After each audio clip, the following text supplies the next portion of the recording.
And we welcome you inside our Sportsnet LA studios, joined tonight by Jerry Hairston Jr. Once again, Tim Cates with us from AM 570, host of Dodger Talk. This is the final show that we're going to do for a really long time where we're not talking about a game that was just played, Jerry. No highlights until probably prep day before game one of the NLDS. It's going to be that long. There isn't a test at the end, is it?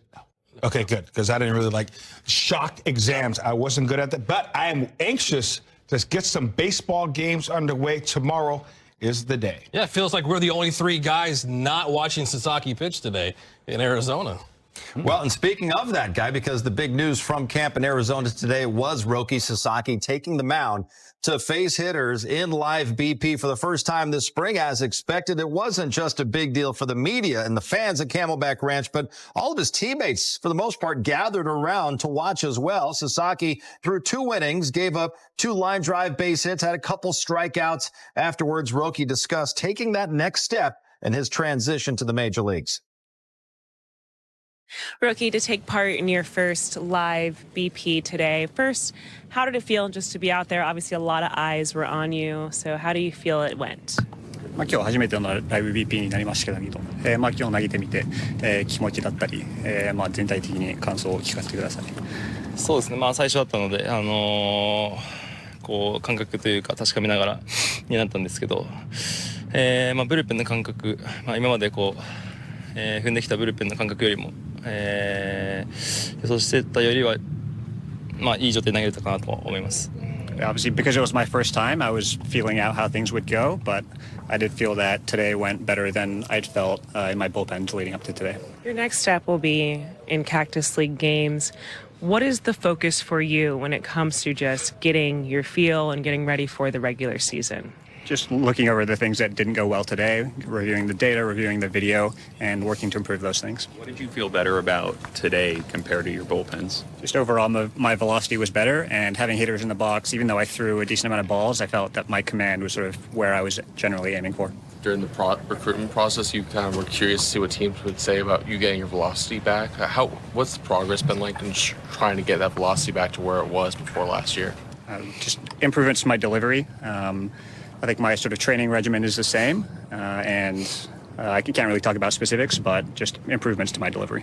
When the whole organization, your teammates, fans come out to watch you, does that give you nerves, or is it exciting to take them out of those? There are more players behind the plate than I thought, but I wasn't really nervous. I was just a little surprised to see that many of them there. And Shohei and Yoshinobu have gone through this process before. How helpful it is to have them kind of by your side and helping transition to your first year at Big League Camp? You know, from the first day of camp, they've been really helpful in guiding me through all the things that I don't know about. And as games start, I think there'll be more and more of those things that I don't know about. And so being able to talk to them about those things will be really helpful. There's going to be a lot of people watching today, obviously, anticipation. I think it'll be good for him to, see how his stuff plays against our hitters. It's a good step for him. It's not going to kind of really make or break anything. I just think it's just a good opportunity for him to kind of get a different experience. How much do you think Roki needs to pitch in order to get ready for the Cubs in Tokyo? I mean, a handful of starts before, Tokyo, and we'll just see how it goes. But I think with Roki, we're still learning. We really are. And I don't think, as he gets on a routine, a regimen, we're learning more each day, each week. And I do think we got to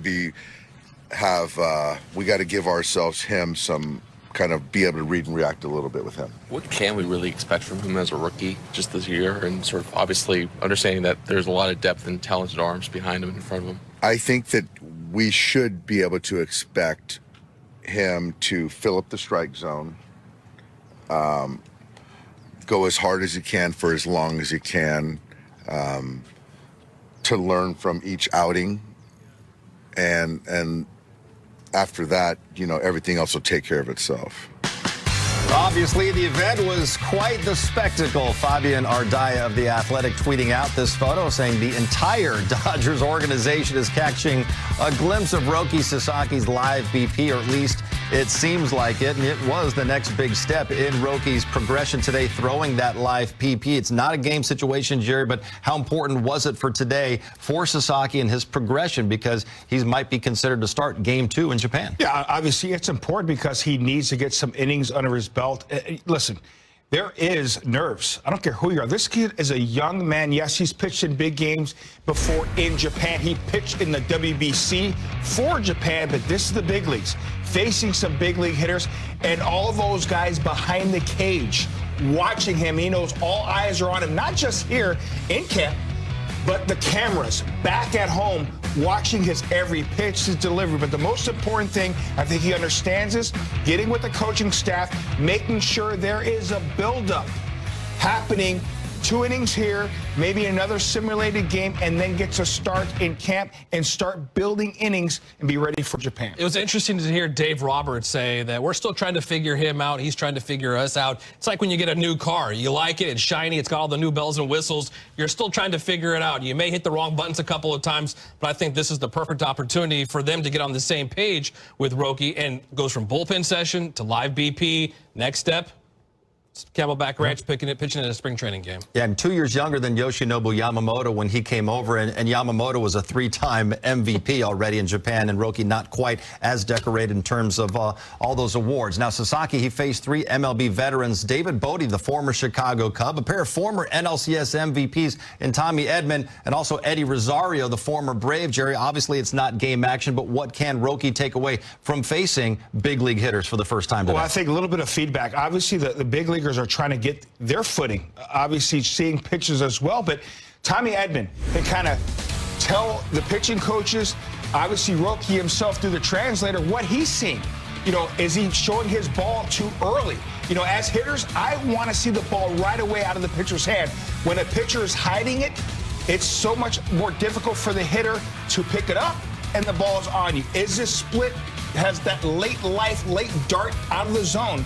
Does his fastball have life? So there's a lot of information passing back and forth between the hitter and Roki Sasaki. Yeah, communication going back and forth amongst the hitters, the pitchers, the coaching staff as well. I think back to last year in Yamamoto getting the starts in Korea, and the Padres kind of getting after him early, and there was a kind of like, all right, welcome to the big leagues moment. Was he tipping pitches? Was it his mechanics? This is that opportunity where they can get eyes on him. The hitters, as you said, Jerry, can get eyes on him. What are we seeing? Is he tipping anything off? Is he doing something that's not natural that we can help him out with as hitters? Here's another thing, too. We're always doing this. I remember playing with Zach Greinke. We played together with Milwaukee. Now with the Dodgers, my last season, he would throw changeups to lefties all the time, rarely to the righties. I go, bro, why don't you throw the change to the righties? He grabbed me after our live BP, went in the bullpen, and just concentrated on throwing that changeup to righties with myself. Even veterans can learn and try to get better. So obviously, Roki, it's a process. He's going to get there. Well, we mentioned Tommy Edman being one of the guys who faced Roki Sasaki today, and Edman got a base hit off of the Phenom. Here is the NLCS MVP on his first experience seeing Roki from the batter's box. Yeah, it was good, you know. I was excited to get in there and kind of see what all his pitches moved like, and you know, he got a good fastball, obviously everybody knows about, and I was curious to see what his splitter did, and you know, it's got a lot of movement, a lot of action on it. But yeah, no, his stuff looks really good, and I know it's going to play at this level for sure. You could kind of maybe compare it to something that player you've seen similarities. Is there anything you can kind of point to? Just off the top of my head, it's not like, it's kind of a like, the splitter to me just seemed like it was one of those that kind of has a lot of action on it, a lot of deviation from the fastball, you know what I mean? So like the fastball obviously got some ride and run, and then the splitter has a lot of depth off of that. So I think that's why those two play so well off each other. How does that fastball feel just standing in against it? Yeah, it was good. You know, he's obviously a tall dude, gets some good extension down the mound, and you know, got some good life, especially when it's up in the zone. You know, it definitely has some carry on it. So, you know, it's a good fastball. You ever seen many people behind home plate for a live BP before? Yeah, and I've also never seen this many people standing around to hear me talk about a live BP. But yeah, no, it was definitely a fun environment, you know. And I know everybody was excited to watch it, and you know, I'm excited to play behind him in some games this year. And it was Tommy Edman as well as the former Cub David Bodie who got the 2 base hits off of Roki Sasaki. Edman's not going to be facing Roki, Jerry, in any real game. So from a hitter's standpoint, what are they trying to get out of a live BP session? It's all about rhythm and timing for hitters. You're trying to see the ball, making sure you have your timing, because Cactus League games, we just mentioned it, it's going to be tomorrow. So you want to see as many pitches. For me, I want everything. And I would tell the catcher, show me everything. I'll get 3 or 4 or 5 pitches. Give me the fastball, his split, his breaking ball. I want to see it all. And I'm going to take a lot of pitches because I want to see the ball deep in the zone. And then also, if I'm facing a Roki Sasaki, I want to make sure as a veteran guy, I'm able to see everything so I can help him, because he's making that transition from obviously Japan to now the big league. So any which way I can help him, I'm going to help the young guy. Tommy Edman mentioned it. I think the split finger is the pitch that everybody was trying to get eyes on today.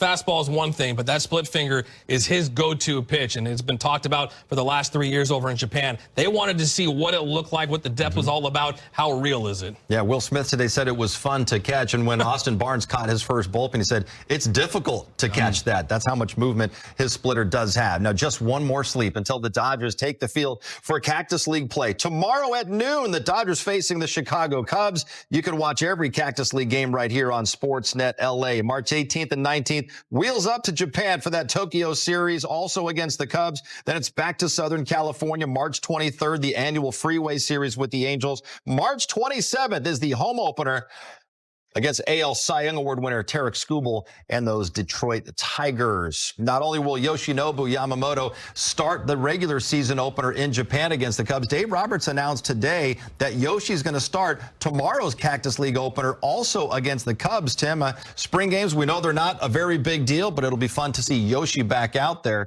tomorrow. Yeah, a little surprised that this is going to be a Cubs team that they see over in Tokyo. Why get the start tomorrow if you're going to see them in a month and they get a chance to get a couple at bats or at least 2 innings against him? He won't be out there for very long, but certainly the brass is a lot smarter than I am, and they're certainly got this mapped out. They know when he needs to pitch and start ramping him up in order to get ready for that late March game in Tokyo. And you got to remember, when it's a Cactus League game, usually it's not the first 9 guys that are starting. So it'll probably be 3 or 4 starters that the Cubs are going to throw out there. It's going to be one at-bat. Really, hitters can't really take away from one at-bat. So the advantage still goes to Yamamoto. The most important thing is he's getting his work in, so be ready for that opening night in Japan. And maybe he won't use his entire arsenal tomorrow against the Chicago Cubs. Leave something in that mystery bank for later on. Still ahead on Access. Umpires have been calling balls and strikes for more than 150 years, and people have complained about calls ever since then. This spring, it's step 1 in giving the umpires some help behind the plates. Plus, my spring conversation with the World Series MVP, how he stayed motivated during a challenging season, and how that Grand Slam truly changed his life. 皆さん、こんにちは。ドジャースファンの皆さん、ついにこの時がやってきました。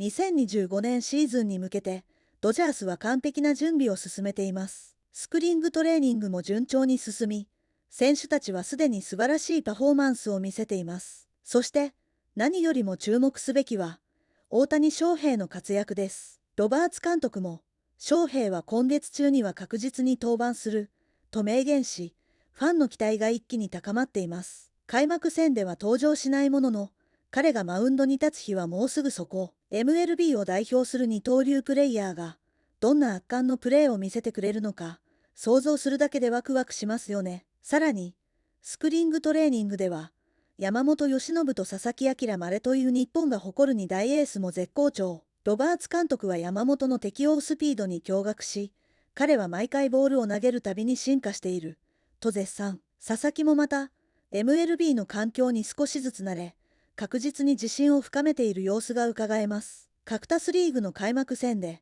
彼らがどのようなピッチングを見せてくれるのか、期待せずにはいられません。ドジャースのスプリングトレーニングは、単なる調整期間ではありません。そこには、選手たちの熱い情熱と、チームの結束力が詰まっています。ムーキー・ベッツは、レッツ、5、EODGERS とチームメイトを鼓舞し、大谷翔平はいつものようにユーモアたっぷりのいたずらでチームを和ませています。この雰囲気こそ、ドジャースが誇る最強の武器なのです。強いチームには、強い絆がある。そして、その絆が、勝利への原動力になります。では、ここで皆さんに質問です。今年のドジャース、どこまで行くと思いますか？ワールドシリーズ制覇は間違いない。それとも、大谷翔平の MVP 受賞に期待。コメント欄で皆さんの予想を聞かせてください。そして、まだチャンネル登録をしていない方、これからもドジャースの最新情報、大谷翔平の活躍、そして MLB のホットな話題をどんどんお届けしていきますので、ぜひ登録をお願いします。あなたの応援が、私たちの最大の力になります。さあ、2025年シーズンはもうすぐそこ、ドジャースの快進撃を一緒に見届けましょう。